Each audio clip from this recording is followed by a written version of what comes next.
You're listening to The Taylor Marshall Show, episode 38. Today we're going to talk about whether you should be budgeting your time or your money. Guess what? You should budget both, but especially your time. You must be a good steward of time. Today we're going to look at why that is and how you can do it in 3 tips. All this, plus the joke and everything else, coming up next.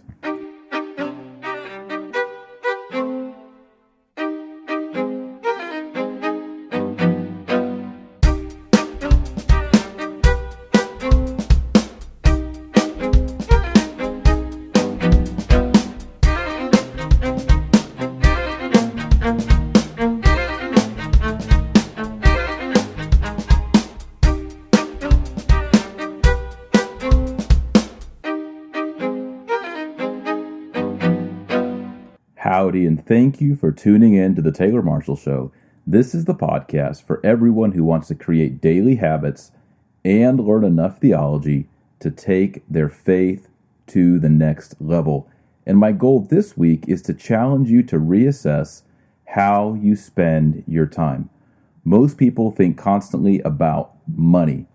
How much money's in the checking account? How do I get a raise? How do I make this money go further? How can I keep a better budget? And I applaud all of that. I think that we should be great stewards of the income and the assets that God gives us. But the Bible has very sound advice about being a good steward of time. Time, I'll argue today, is your most valuable currency.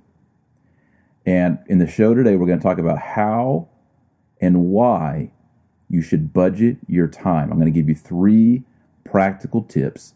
But before we do that, we're going to start off with our weekly joke. And once again, it features our favorite priest, Father MacGyver. Well, Father MacGyver was having some problems with his hearing. And after a lot of nagging from the parish secretary, Father MacGyver went to visit the ear doctor. And wouldn't you know it, he needed hearing aids. You know, he's up in his 80s. His hearing is failing him. So the nurse explained to him that they have hearing aids available from anywhere from $10 to $5,000. And she asked what model he would like to get. So Father MacGyver said, well, I'm just a parish priest. I don't have a whole bunch of disposable income. $5,000, that seems like an awful lot. What can I get for the $10 pair of hearing aids? So the nurse left the room and she came back with a set of hearing aids, and she put these little earbuds in his ear, and then she hung a wire around his neck with a little placard on it, and the placard read, "This person is hard of hearing." So Father MacGyver looked at himself in the mirror, and he saw him with this, wire around his neck with this little sign saying this person is hard of hearing, and he didn't like that so much. And so Father said, well, can I just use the hearing aids and take the wire with the sign off and just use the hearing aids, because it's kind of embarrassing to walk around with this sign. And the nurse started to laugh, and she said, well, no, of course not. Do you think $10 hearing aids will really do anything? It's the sign. It makes people talk louder. Okay, there it is. Father MacGyver and the $10 hearing aids.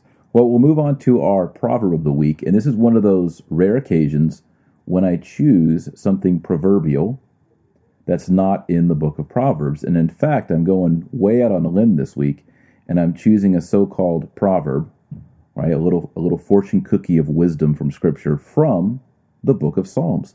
And this comes from Psalm 90, verse 12, and it reads like this: "So teach us to number our days, that we may get a heart of wisdom." End quote.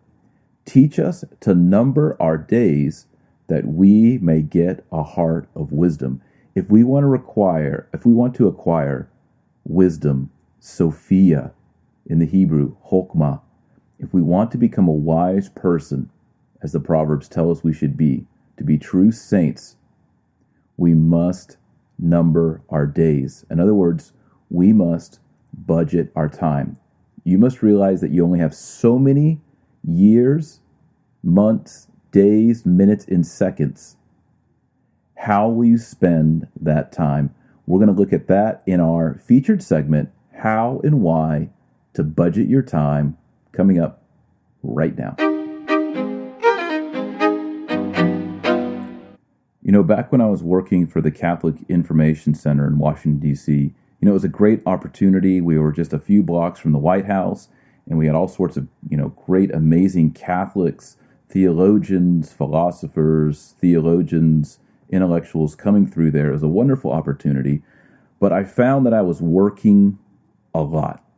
I had 4 kids at that time. They were all very young, and I had to commute at least 1 hour each way. We lived in Northern Virginia, and I had to drive and then park and then get on the subway and go all the way into Washington, D.C., and at McPherson Square, right by the White House, if you know Washington, D.C., and then I'd go to work, and then I'd come back, of course, with a subway and then a park and then a drive. So that was a lot of time. Plus having a lot of kids, I was working really hard. That job required me to go to a lot of fundraisers and do a lot of things on weeknights. And I found that I just did not have enough time for things that I wanted to invest in my own personal life. I didn't have enough time to mow the lawn on the weekends. I didn't have enough time to take my wife on a date. I didn't have enough time to just sit down and play with toys on the ground with my kids. I didn't have enough time to pray like I wanted to pray. It felt like everything was cramped. And I bet a lot of you have felt the same way. There's so much to do. There are so many duties, so many demands that you can't get it all in. And what happens is you stress out, right? It really starts to get to you. And over the years, if you live this way, you realize that your big dreams, your creative dreams that we've talked about on previous podcasts, get pushed aside because those really important benchmarks that you want to achieve, maybe it's to write a book, or maybe it's to invest in friendships, or maybe it's to visit a certain place, or go on a pilgrimage, or to do something that you've always wanted to do. And it gets pushed out because of all these things that crowd in. And I want to tell you that the saints were great stewards of time. They realized that it was time, not money, that was the true currency of human life. We only have so many days, so many hours, and so many minutes. And it's how we spend that time that will determine where we are in the afterlife and how much we appreciate and enjoy God, or in fact lose the vision of God. Everything depends on time. Now, back when I was living in Virginia, I was with a friend. His name is Bill Soltez. He's about 20 years older than I. And we were looking for a new house for our family to live in. And we were going all over. At some point, I can't remember all the details, but a real estate agent, I think, didn't show up or confused us. Something happened. And I think we were delayed an hour or two. And I remember Bill Soltez saying to me, he's like, people can waste my money. I don't mind. I can always earn more money. But when people waste my time, I can never get it back. And I think he said also something like, the older I get, the more I realize how important time is, not money. And Bill was right. And ever since then, I've tried to make time my primary currency. And I want to encourage you to think of time like currency. Think of it as dollar bills, right? You only have so many. And the difference is, you can always make more money or lose money. And, your money's always going up and down. But your time, it's limited. It's set. In fact, not only is it set and limited, you don't know when it will run out. Imagine if you had a checking account and you knew there's money in there, but at some point when you wrote a check or made a withdrawal, it would say, that's it. Well, that's what we call death, right? I don't want to be too morbid here, but I'm just saying the time is broken up into these units, and you must measure, survey, and budget these units. Now, I'm still short on time. I still get stressed out about it. Just ask my wife. But I try to do a lot of things. And I often get emails from people who will say, how do you do everything you do? In fact, someone who listened to this podcast said, hey, could you talk about how it is that you do so many things? For example, I'm married to a beautiful wife, Joy, and we have 7 children that need my presence daily. And just having 7 kids, I think, is the most trying part of my life, because there's so much demanded in the interaction of 7 different souls. All right. I also publish a book every year. I blog about every day. I put out a podcast, this podcast, once a week. And I'm also starting the new Ox Talk podcast. I'll announce that again later in this show. I regularly appear on radio. I record video lessons every week, and I write those lessons as well every week for the New St. Thomas Institute. I administer a nonprofit called the Troops of St. George. It's an apostolate for men and sons camping. It's a Catholic thing. You know, I have a regimen of prayer, and I have a exercise regimen, a workout schedule, and I try to do all of this. And for the most part, I'm successful. It works out. But sometimes, you know, I do feel that stress. And so finding time to do all of these things and to do my number one priorities, which are to God and my wife and to my children, and then all the other apostolates and things that go with that, finding the extra time, even those little slots of 30 minutes, is really important. Now, how do I do this? How do I manage all of these activities in one work week? Well, the answer is I am absolutely ruthless about budgeting time. And I want to share 3 tips, 3 things that I've learned over time in trying to balance all of these things to help you be a better budgeter. Is that even a word? Budgeter? We'll say it is, okay? A better budgeter of time. Okay, so the very first one is to keep a strict calendar. For a while, I didn't do this. I think in a tip of the week in a previous episode, I talked about the importance of keeping a strict calendar. If I'm doing something in one of my blocks in the calendar, that means that's all I'm doing. So I can't visually give it to you, but I'll explain to how it looks. So let's say you have a Monday, and on that Monday morning, there'll be a block.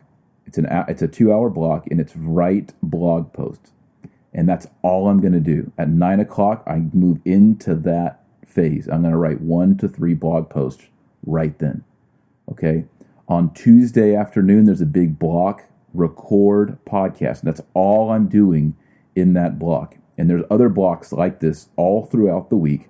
Some of those blocks are just 5-minute blocks. Some of those blocks are 2-hour blocks. I don't really have any blocks bigger than 2 hours. And that means that when I'm in that zone, nothing can stop or interrupt that activity. So that means I don't answer the phone. The phone's just off. And if it's not off and it rings, I just turn it off. Because you can't be productive with constant interruptions. That means I don't check email. We're going to get to this one in just a little bit. All right. I don't take visitors. If someone wants to schedule an appointment, it can never be during one of the blocks. Because, for example, if I schedule something on a Tuesday afternoon, that means the podcast will never happen that entire week. So that little block has to be protected. Now, I use Google Calendar. I love Google Calendar. I'm not a huge fan of everything Gmail does, but I think Google Calendar rocks. It's amazing. I also love Gmail. So I use a Gmail Google Calendar combo. And what I like about Google Calendar is you can put it in, you can share events. My wife can see everything in there, and you can just drag and drop items throughout the week or even throughout the month. And you can color code things, and I have a whole color code system of different kind of tasks. So when I get in there in the morning and I look at it, I can immediately discern what it is that I'm supposed to do that way. And I mean, literally, my calendar is my boss. Right? It's my taskmaster. It tells me you must be doing that. And I don't count it a successful day if I didn't obey, quote unquote, obey the calendar. Now, some of my close friends are listening to this and they're probably going, oh, this is why Taylor never answers his phone. And that's pretty much the case, because when I'm in these blocks, I have to do the duty or the task arranged. And I want to encourage you to think the same way. What is it that you want to accomplish in life? Break it up into monthly goals, weekly goals, daily goals, and then break it into these blocks and make sure that you're always faithful to those blocks. Of course, something may happen, but I mean, literally, if I took a phone call on a Tuesday afternoon and that phone call went for 20 minutes, literally this podcast would never be recorded for the rest of the week. That's how critical it is. Because Wednesday, something else will happen. Thursday, something else. And then it'll just get, procrastinated. It'll get pushed off. So literally, I keep myself within the blocks of the calendar. That's the first tip. Now, the second one is probably not going to surprise you. And it's this. Phone, email, and television waste 80% of your free time.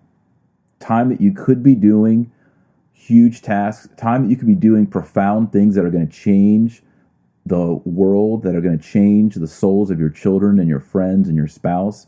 80% of that time is likely consumed by phone, email, and TV. And by the way, I want to say, it could be awesome TV.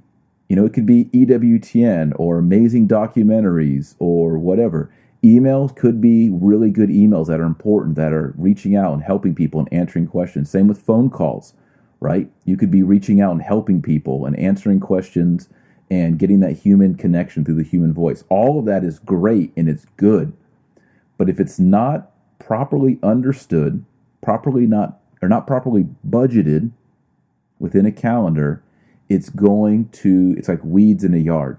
It's going to soon take over the yard. There'll still be grass here and there. There'll still be productivity within your life. You're still going to be a functioning person with a job and a family and all that. But if you really want to do these big, creative, bold, amazing tasks that you've really done, you feel in your heart, God has called me to do this really amazing thing, to start this charity, to write this book, whatever it is, it's never going to get done. It's always going to be procrastinated because it's going to be crowded out by these distractions. And I'm identifying those distractions as phone, email, and TV. And actually with TV, I should add their computer, Facebook, Twitter, social media. I should have included that as well. Now, the principle here to help you say no at times when you need to say no is something I learned from Michael Hyatt. And it's this. Every time you say yes to one thing, you say no to something else, and vice versa. Every time you say no to something, you say yes to something else. So, for example, if someone calls and says, hey, we want you to be on a radio show tomorrow to talk about Thomas Aquinas. In my heart, I leap for joy. How wonderful that is. I love doing that. But if it's during a time that I have scheduled, let's say to be with one of my children, by saying yes to that request, I'm saying no to one of my children. Does that make sense? Or if someone asks me to do something really awesome on a weekend, maybe a speaking gig, if I say no to them, what I'm also saying is yes to my oldest son's baseball game for being there. So sometimes we have to say no to really amazing opportunities that are so exciting and so good, because by saying no, we're saying yes to something greater. And for me, that really helps me psychologically, because I hate saying no. I don't want to let people down. I want to make people happy, right? I want to extend the teachings of Thomas Aquinas and the gospel and the kingdom and all these things. So I'm always eager to do it. But then I've realized, especially over the last year, 2013, every time I was saying yes to that, I was saying no to other things. For example, starting that podcast or playing with my baby girl who's 1 year old. All of those things are important. So a yes implies a no, and a no implies a yes. And that's a great way to keep that balance in your life. Now, another thing about email is that whenever we indulge in email, we give ourselves the illusion that we're being extremely productive. And I just want to eliminate that right away. Doing your email is important. All of us have to do email. But email is really other people setting their agenda for you, which is fine. I mean, there's things we have to do in our work. There's things we have to do in our family. There are people we need to get back to. But we need to realize that email is other people setting an agenda for you. And that's good, but it needs to be limited. I'm going to give you an example from my own life. It probably doesn't apply to everyone. Actually, it may apply to many of you. Listen to this. But I get about 250 emails every day. 250 are coming in every day. And for about a year there, I was just stressing myself out every day over the email. And of course, I wasn't handling all the email because it's impossible.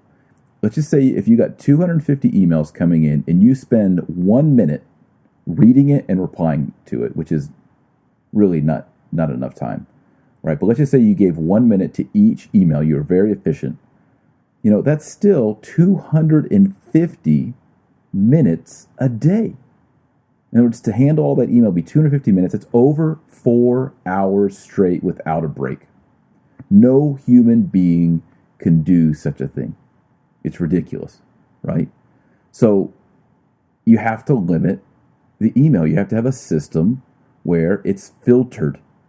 And I've got a whole system on it. I could do a whole podcast on email filtering. But you have to limit the email to what is urgent. Same thing with phone calls and voice messages. Let's just say that you get 9 voice messages a day. That's probably about average for people. I bet you get 9 voice messages from family, friends, colleagues, bosses, everybody. And let's say it takes you 10 minutes to listen to it and then call them back and respond. And I think 10 minutes is probably too short. Most calls actually go over 10 minutes. You can look at your log in your phone. Well, that's 90 minutes every day. So if you have 250 emails and 9 voice messages, that's 6 hours of just dealing with a phone and email. And, you only got, 8 or 9 hours a day. So, you've got 2 to 3 hours left to actually do your job, to do something productive, to create something, to live out your vocation. So as you can see here, there needs to be a restriction. And what I recommend is checking your email 1 time a day, 2 if you need to, right? I usually look at mine in the morning after I've done all my prayers, all my daily planning with my Moleskine book that I've talked about in previous episodes, after I've kind of mapped and I've looked at my calendar and everything is set in my mind, how the day is going to work. And I also define at the beginning of the day what will make this a successful day. So when I come home from work, I can say with a smile, today was a good day. I did what God wanted me to do. I do all of that, and then I quickly check my email, and I have a folder that just has certain people go to that folder to see if there's anything urgent that needs to happen. A quick response. And then I check my email at the end of the day, just the one time, and I just go in there and I do it and I get out. Only about 30 minutes. All right, and I have a whole system for how this is supposed to work. I'm going to encourage you to do the same thing. You've got to limit phone, email, TV. It's obvious how you limit TV. You just don't watch as much. Facebook and Twitter. You limit all that. You're going to open up for yourself 1 to 4 hours of space in your life, margin, to do something amazing, to make an impact. How exciting is that? Okay, tip number 3. I also got this one from Michael Hyatt, and I've only been doing this one for a couple months, and it's made a huge difference in my life. And it's called scheduling margin. So all of us need margin in our lives. And Michael Hyatt, he's an Eastern Orthodox deacon. He says that God throws us curveballs sometimes. And actually, he throws me curveballs at least every week. And what that means is sometimes you have to stop what's really important, critical, key, family, right? Your business, all those things that are so key. And you have to do something that you didn't expect, like house repairs, a toilet overflows. You have a leaky faucet that floods your tile or your wood floors. A shower breaks. Something in your business goes wrong.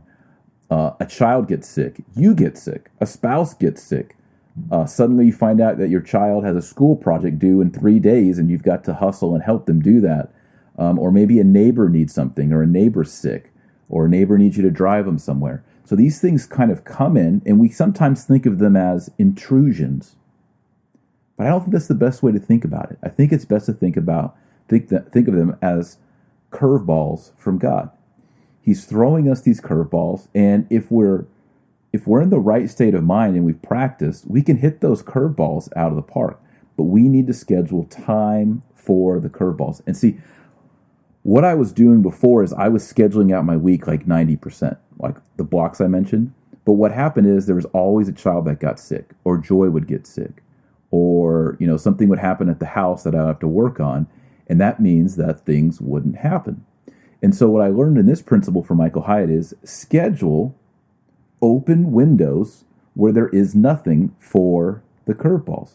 And he recommends, if you can, schedule 20% of your schedule for margin, for curveballs. And I listened to that. I thought, that's a good idea. I'm going to do that. But then when I got to my calendar, I realized 20% is 1/5. What he was really saying is 1 out of 5 days should be a flex day, a day for margin. And I was like, how am I ever going to find an entire day to flex? But I did.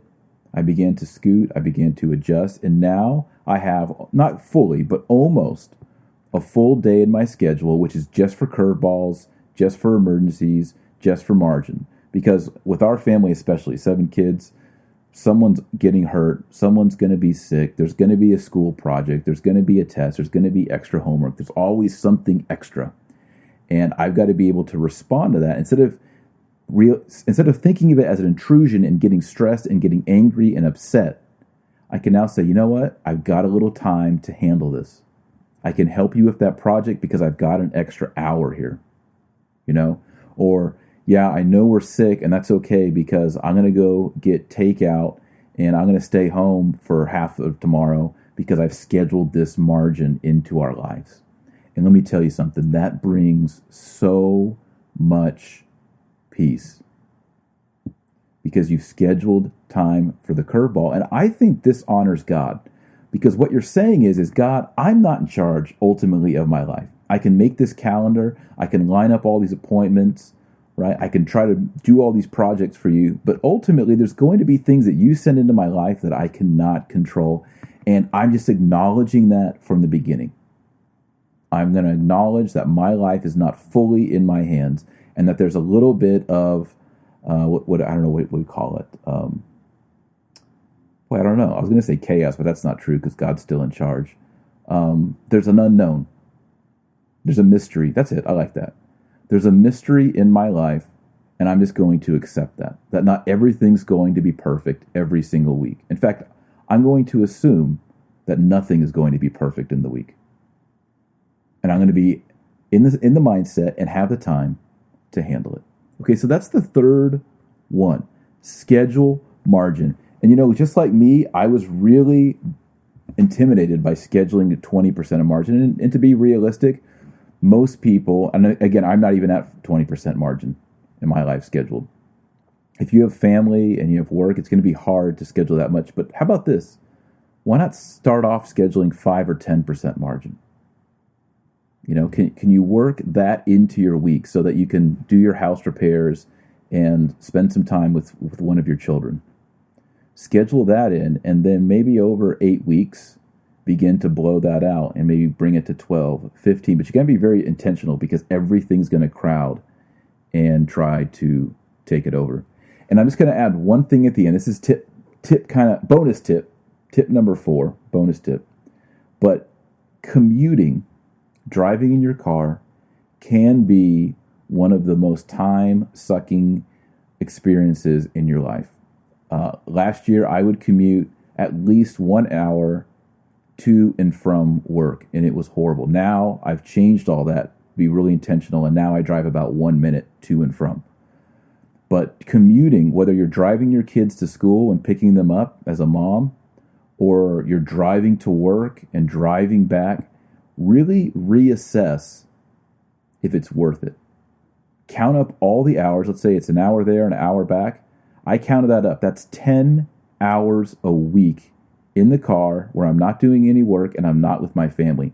What if I could take those 10 hours and give them to my family? How much better would that be? How much better would that be for my marriage and for my children and for their homework and just for our family all together, as a home of peace? So I would encourage you, if you are in a commuting situation, whether it be work or school, reassess it. Can you move closer? Can you get a new job? Because although the money may be good, 10 hours a week, if you got a 1 hour commute, how will that add up over time? A 5 to 10 year tenure with that much commuting. And will you ever get that time back? Something to think about. Okay, well, we're going to move on now to our tip of the week. Hey, before we get to our tip of the week, I'm really excited about one announcement, just one announcement this week, and it's this. There's now a waiting list to get into the new St. Thomas Institute. And we're doing this for a number of reasons, but we want to keep the size manageable. And also, we really want to encourage the new members to have a sense of belonging. So, like the people who came in at the first 500 or 600 people that came in the first few hours back in October, they were in there, they were getting to know each other. There's all this buzz, and that was a wonderful experience. And so we want to continue that community experience within the new St. Thomas Institute and for the new members. So there is a waiting list right now, which means if you go to New St. Thomas Institute and you try to sign up, you'll see that there's a waiting list. And if you want to join, I would really encourage you to enter your email and name there at newstthomas.com. It says, would you like to be on the priority enrollment? Go ahead and do that. And what that means is you'll get an email notice from the New St. Thomas Institute when we open up enrollment again, and you'll get first dibs, right? You'll be able to get in there at the low tuition rate before it's open to the public. So if you are interested in joining the New St. Thomas Institute, now is the time to get on the priority enrollment waiting list. Go to newstthomas.com and you can do it there. And also we launched last week our Ox Talk Radio podcast. It's a podcast that I do to answer questions for members of the New St. Thomas Institute. And we're going to be getting into some deep stuff. All right, these are going to be really charged up podcasts where we take it to another level and we go a lot deeper. So again, if you're interested in this, if you're interested in earning a certificate in theology, you're interested in taking online courses, you live a busy, complex life like we just discussed, well, hey, the New St. Thomas Institute will allow you to learn, grow in your faith, be part of a member community of people who are studying theology, and earn a certificate. And it only is about, we say a 30-minute a week commitment is enough. You're going to be able to progress. We've designed it for busy people. So if you're listening to this podcast, you're thinking, I want to grow my faith, but I'm busy, check out the New St. Thomas Institute. And you can do that by going to newstthomas.com, newstthomas.com. Okay, tip of the week. Tip of the week is this. You need friends who are older than you. That's it. That's the tip. You remember in the featured segment, I talked about my friend Bill, who said, people can waste my money, I can earn more money, but they can't waste my time because I can never get my time back. That was a perspective as a young man. I think I was in my late 20s at that time. That was a great perspective for me to gain from an older man. And friends who are older, there's a name for them. It's called mentors. Mentors. You need mentors. And the only way to get them is to ask. Usually, an older person who's experienced, let's say, a father who's had a lot of children, he's had a successful business, or you see an older grandfather, all of his kids are in the church, and he's at mass every day, and you think, wow, it would be great to one day, end my life as he is. Or maybe you have a religious vocation and you don't know what to do, and it'd be great if you had someone who was more seasoned and had lived a religious life for several decades. Well, those people don't usually just walk up to you and say, hey, you know what? I kind of was wondering if you're exploring a religious vocation, or I was kind of wondering if you'd ever want to, become a better dad or a better wife or a better father or mother. Could I take you to Starbucks once a week and just sort of pour all my wisdom into you? How would you like that? That's never going to happen, right? So here's how it works. You have to pray and look to find those people who could be mentors, and then you've got to build up the courage to go up to them and say, hey, will you be my mentor? Meet with me for 1 week for the rest of my life? No, don't say that, right? That's like it's like a young man walking up to a girl and saying, will you marry me? It's too much commitment. But just find those people and say, hey, I would love to have a cup of coffee with you, or a beer, or can we do lunch? I have some questions, or, you look like such a great grandfather. Wait, not a great grandfather. I mean, an amazing grandfather. I'd like to learn how I could be like that. Could I just, ask you a few questions on that? And most people will be honored. And they'll be, yeah, that's great. Why don't we schedule a time? And perhaps over time that will turn into a mentoring relationship. But either way, it's important that we have friends who are older and more experienced. Most of us have friends who are peers, same age, same economic status, same religion, etc. When it comes to mentors, you have to sort of reach outside of your demographic and find someone who is more advanced than you, and that can be intimidating. So pray about it, but do begin to find friends who are older and more experienced, and over time, they could be mentors. They could literally change your life. Okay, Latin word of the week. It's a good one this week. It's aetas, in the genitive aetatis, and it means a lifetime, or it could also mean a period of life, a stage of life. And each of us are given seasons in life. Sometimes those seasons are marked by illness. Sometimes they're marked by health. Sometimes there's a season in your life where your marriage is just amazing. Sometimes there's seasons in your life where your marriage is not so amazing. It's difficult. Sometimes there are seasons in your life where being a parent to a teenager is wonderful. Sometimes not so wonderful. But it's important to realize that there are these seasons. And the seasons don't last forever, right? They come and go. As we read in Ecclesiastes, there's a time for this and a time for that. And if you're in a time of your life that's difficult, stressful, you don't have time to do anything, you're working 2 jobs, you've got children, the checking account is low. Trust me, I've been in all those situations, right? You're thinking to yourself, there's no way I could find margin in my life. There's no way I could achieve my dreams and my goals. There's no way I could ever, make an impact. There's no way God could ever use me. Just realize, hey, there's seasons, there's ages to your life, and this too shall pass. There'll be an opportunity around the corner for you to grow in these ways. So just hold your breath and wait it out. And sure enough, these moments will open up. It's important, though, by the way, to pray for this to happen, to talk to God every day and say, Lord, this is what's on my heart. Can you make this happen? Can you open these doors? And you know what? He's a good shepherd. He loves you. He wants you to be in heaven. He wants to see you thrive as his son or daughter. So have hope in him. He is there for you no matter what your season is. Well, hey, there's a gift waiting for you. Go to taylormarshall.com. You can get that book before it's gone.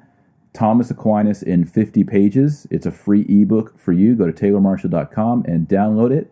Great news, that book is about to be published in the next several months as a Kindle version and a paperback. So if you're waiting to get the Kindle or paperback version, stay tuned at taylormarshall.com. And also, if you want to get this podcast every Wednesday, you can subscribe by going over to iTunes. Just search in iTunes Taylor Marshall Show. This show will come up, and hit the subscribe button for free. You'll get this podcast automatically every Wednesday. And again, I want to thank everyone who rated the podcast. It means so much to me. In particular, I wanted to thank Pulitzer07, and this person wrote this rating. It made my day. It says, among the best, 5 stars. Taylor Marshall has put together a well-balanced and produced podcast, among the best podcasts out there, and obviously my favorite. Definitely easy to listen to no matter what I'm doing. Well, Pulitzer, thank you so much. Man, that really encourages me. I read that. That really got me supercharged to record this podcast this week. So thanks again, and thank you to all of you who have left such kind reviews. It really means a lot to me. Thank you, thank you, thank you. Well, I hope you learned a little something about the importance of counting and numbering our days, budgeting our time. If you do these 3 things, you will have more time. And when you have more time, you are more wealthy, in a sense, to accomplish great things. In other words, you can start setting your gaze on working on that charity, volunteering with the pro-life group, looking into a religious vocation, growing your family, spending more time with your spouse. These are the ways that we make deep impacts, not only in this world, but in eternity. And we need time to do that. So begin to think intentionally about your time that God's given you and begin to budget that time in accordance with His will. And remember, our Lord Jesus Christ said that you are the light of the world and the salt of the earth. So go out there and be salty. Peace.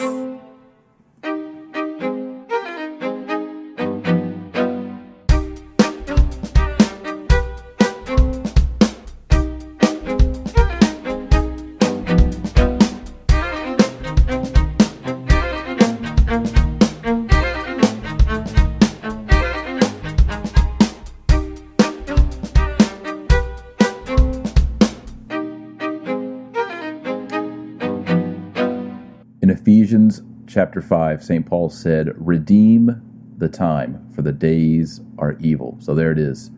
Get busy. Start redeeming your time.